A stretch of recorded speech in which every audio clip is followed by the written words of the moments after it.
नमः शिवाभ्यां नवयौवनाभ्यां परस्पराश्लिष्टवपुर्धराभ्यां नगेन्द्रकन्या वृषकेतनाभ्यां नमो नमः शङ्करपार्वतीभ्यां। गुरुर्ब्रह्मा गुरुर्विष्णुः गुरुर्देवो महेश्वरः गुरुस्साक्षात् परब्रह्म तस्मै श्री गुरवे नमः। श्रीहरिं परमानन्दम् उपदेष्टारमीश्वरं व्यापकं सर्वलोकानां कारणं तं नमाम्यहम्। श्री हरि भगवान की जय। श्री चंद्रमौलेश्वर भगवान की जय। श्री सद्गुरु भगवान की जय।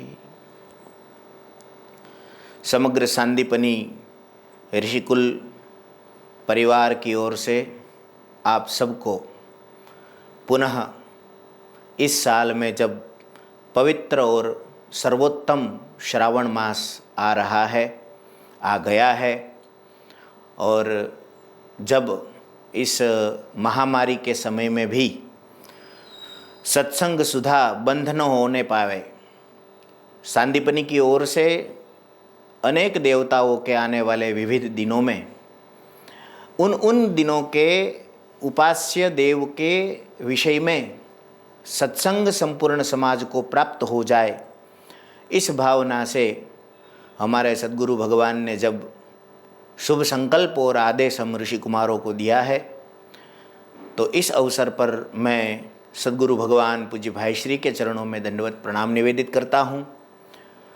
भगवान श्री हरि के चरणों में, जहाँ गणपति समन्वित समस्त देवी देवताओं का निवास है, उनके चरणों में मैं दंडवत प्रणाम करता हूँ। श्री हरि भगवान को दंडवत प्रणाम।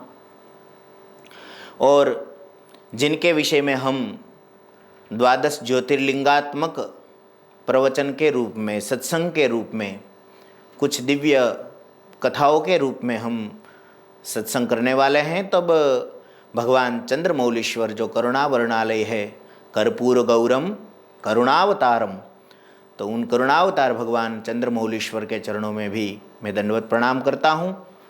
इस टेक्नोलॉजी के माध्यम से जब यह सत्संग सुधा आप तक पहुँच रही है, तब चाहे जिस समय में भी इसको सुनकर अपनी मति को भगवान शंकर के चरणों में स्थिर करने के लिए बैठे हुए सभी भक्तों के हृदय में विराजमान भगवान श्री हरि को और भवानी शंकर को मैं प्रणाम करता हूँ। क्योंकि यह पहला दिन है और इस पहले दिन से हम प्रतिदिन 12 दिनों तक भगवान भोलेनाथ के श्री विग्रह रूप, या तो दिव्यलिंग रूप, या तो निराकार रूप, ज्योतिर्लिंग रूप, द्वादश जो स्थान है हमारे भारतवर्ष में, उनके विषय की कथा को लेकर कुछ सद्गुरु भगवान के कृपा के अनुसार आपके सामने बातें प्रस्तुत करूंगा। मैं भी आपके समान भगवान शंकर की कृपा का प्रसाद मुझको मिले, ऐसा प्रार्थी हूँ। हम सब साथ में मिलकर इस सत्संग के माध्यम से भगवत कथा का रसास्वादन करेंगे, शिव कथा का रसास्वादन करेंगे। सद्गुरु भगवान की यह कृपा है। सांदीपनी इस उपलक्ष्य में या इस उपक्रम को कभी भी न छोड़ते हुए पूरे वर्ष में जिन जिन देवताओं की उपासना की बात आती है, यहाँ से कुछ न कुछ सत्संगियों के लिए सत्संग सुधा बहती रहती है। आइए हम इस प्रथम दिन में भगवान सोमनाथ ज्योतिर्लिंग उसमें प्रारंभ करूं कथा का, उससे पहले मैं आपको बताऊं कि शिवपुराण आदि के क्रमों में 12 ज्योतिर्लिंगों का कौन सा क्रम होता है, कौन सा वाला पहला, कौन सा दूसरा, उसमें बड़ी अलग अलग बातें हमको देखने को मिलती है। लेकिन हमने यह सोचा है कि सौराष्ट्रे सोमनाथम च श्रीशैले मल्लिकार्जुनम उज्जैन्यां महाकालम ओंकारम ममलेश्वरम परल्यां वैद्यनाथम च डाकिन्यां भीमशंकरम सेतुबंधे तु रामेशम नागेशम दारुकावने वाराणस्यां तु विश्वेशम त्र्यंबकम गौतमी तटे हिमालय तो केदारम दृष्णे संच शिवालय। इसी उपक्रम से हम भगवान शिव के अन्यान्य विग्रहों का सत्संग सुधा का रसपान करेंगे। तो आइए हम भगवान सोमनाथ जी के विषय में कथा जानते हुए भगवान सोमनाथ में हमारी मति आज पहले दिन स्थिर हो जाए, उनका कृपा प्रसाद हमको मिले।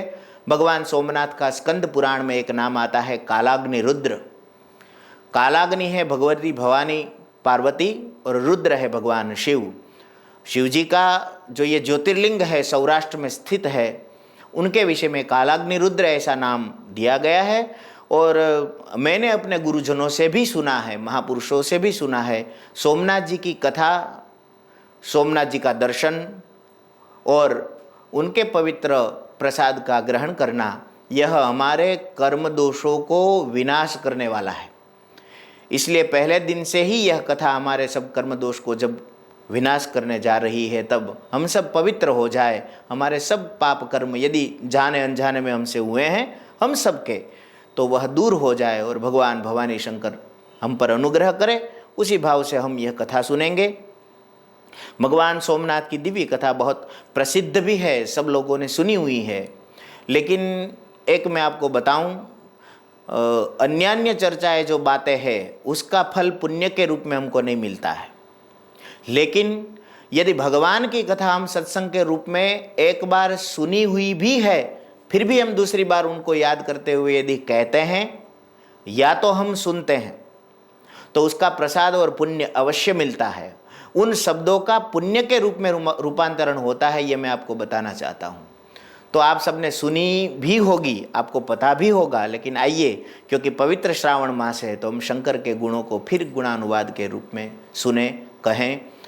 तो ये सौराष्ट्र देश जो है, प्रदेश है, वह हमारे भारत के गुजरात राज्य में स्थिर है। और उसी सौराष्ट्र में पूज्य भाई श्री ने पोरबंदर सांदीपनी विद्या निकेतन की स्थापना की है। हमारे तो सांदीपनी के दोनों ओर, एक और भगवान सोमनाथ विराजमान है और एक और भगवान द्वारिकानाथ विराजमान है। तो हम तो सोमनाथ जी के बिल्कुल चरणों में ही है, ऐसा कहे कि सोमनाथ क्षेत्र में ही है। तो भगवान सोमनाथ की अद्भुत महिमा है। कथा के अनुसार जैसे हमने सुना भी होगा, दक्ष प्रजापति जो कि ब्रह्मा जी के पुत्र, और उनको संतति में जो कन्याएं हुई उसमें 27 कन्याएं प्रकट हुई और उनके विवाह की जो बातें हैं, वैसे तो 60 कन्याओं की कथा श्रीमद् भागवत जी में भी मिलती है। उसमें से 27 का विवाह चंद्रमा से हुआ। देवों के जो अलग अलग नाम है उसमें हमने चंद्रमा का नाम सुना ही होगा। चंद्रमा से उनका विवाह संस्कार हुआ और चंद्रमा के साथ पूरा विवाह वाला उपक्रम पूर्ण हो जाने के बाद उनका पारिवारिक जीवन बड़े ही धूमधाम से बढ़िया तरीके से चल रहा था। लेकिन जैसे कथा हमको सुनने को मिलती है, चंद्रमा की 27 पत्नियों में एक पत्नी का नाम था रोहिणी, और चंद्रमा जी को वह रोहिणी नाम की जो उनकी एक पत्नी थी उनके प्रति विशिष्ट आकर्षण, विशेष प्रेम था, ऐसा सभी पत्नियों को भी लगा। तो ऐसा कहते हैं कि उनको सुनने में आया कि फिर ये सभी बेटियां अपने पिताजी से, दक्ष प्रजापति से बात करती है।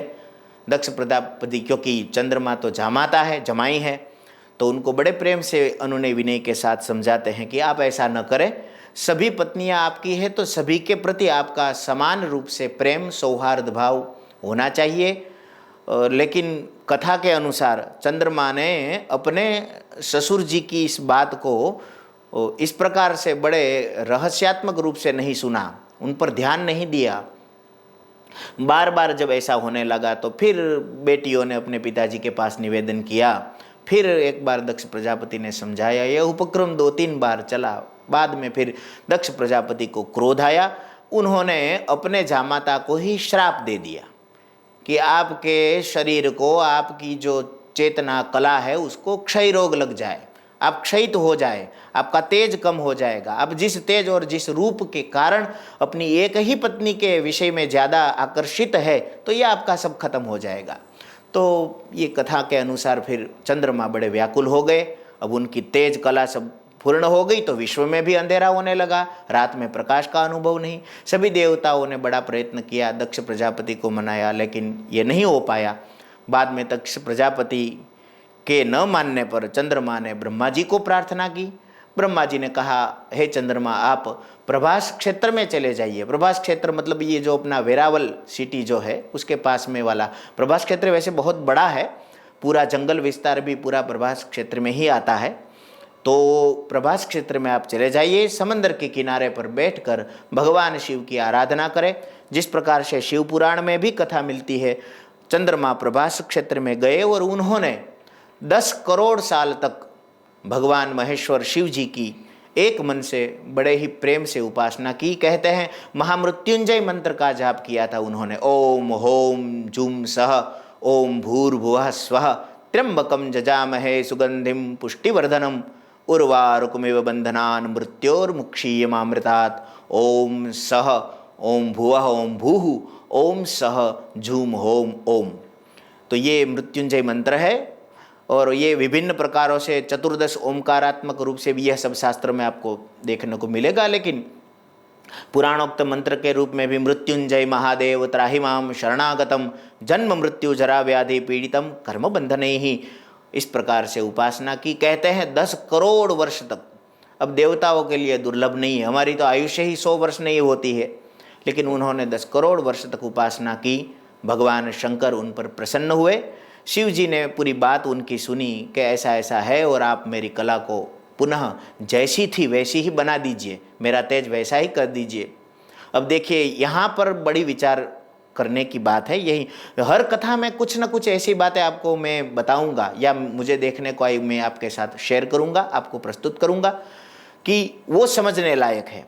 इस इतने करोड़ वर्ष तक तपस्या की और शंकर जैसे देवाधिदेव प्रसन्न हुए, लेकिन फिर भी उन्होंने अपनी बात रखते हुए चंद्रमा को बताया कि देखो, तुमने तपस्या की है तो तपस्या तुम्हारी निरर्थक नहीं जाएगी, मैं वर तुमको दूंगा, लेकिन कई प्रकार के अपराध ऐसे होते हैं उनका कुछ फल तो हमको भोगना ही पड़ता है।